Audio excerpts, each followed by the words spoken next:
ஏன்னா தனுஷாவது ஒரு ஓரளவுக்கு மத்தியஸ்தனாக இருப்பார்னு பார்த்தேன். அவரும் பார்த்திங்கன்னா டோட்டலாக சனாதனத்துடைய பிடியில் தான் இருக்கார் போல இருக்கு. அதே மாதிரியான எண்ணங்கள், அதே மாதிரியான திரைக்கதை வந்திருக்கு இந்த படத்தில். அதாவது படிச்சிருக்காரு மகன், அவர் போய் வெளிநாட்டில் வேலை செய்கிறாரு. அவர் ஏதோ காசு சம்பாதிச்சிருக்க மாட்டாரா, ஒரு வீடு கூட கட்டியிருக்க மாட்டாரா?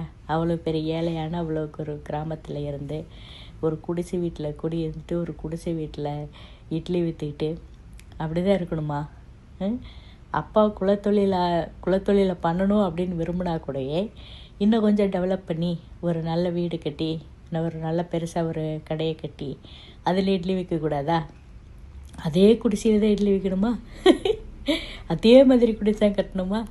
அது எரித்து அப்பாவோடைய கடையை எரிச்சிட்டாரு வில்லன். அதுக்கப்புறம் கட்டுற கடையாவது நல்ல கடையை கட்டியிருக்கலாம்ல, அதே மாதிரி தான் கட்டணுமா? புரியல.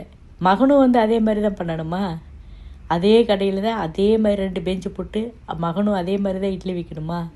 கிளைமேக்ஸில் சொல்கிறாருங்க, எங்கள் பாட்டி இட்லி விற்றாங்க, எங்கள் அப்பா இட்லி விற்றாரு, நானும் இட்லி விற்கிறேன், என் பையனையும் இட்லி விற்க சொல்லுவேன் அப்படின்னு சொல்லிட்டு ரொம்ப பெருமையாக சொல்கிறாருங்க.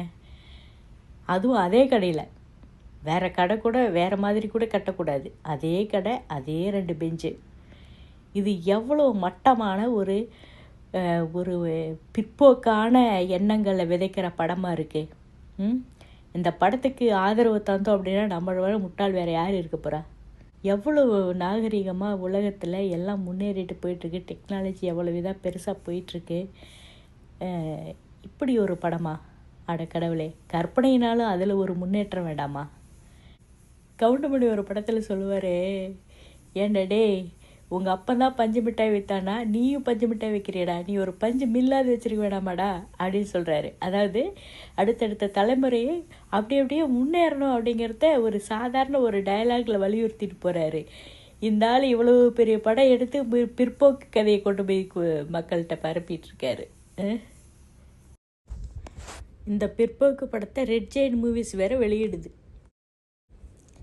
அதுவும் அடுத்த தலைமுறை இன்பநிதி.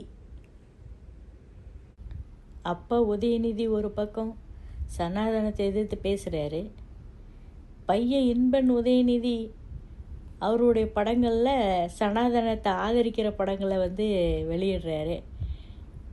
அதாவது சினிமா அது கமர்ஷியல் அப்படின்னாலும் மக்களை போய் அவ்வளோ பெரிய ரீச் கிடைக்குதில்ல, அதில் என்ன சொல்கிறோமோ அதுதானே மக்களுக்கு பதியும். அப்படி இருக்கும்போது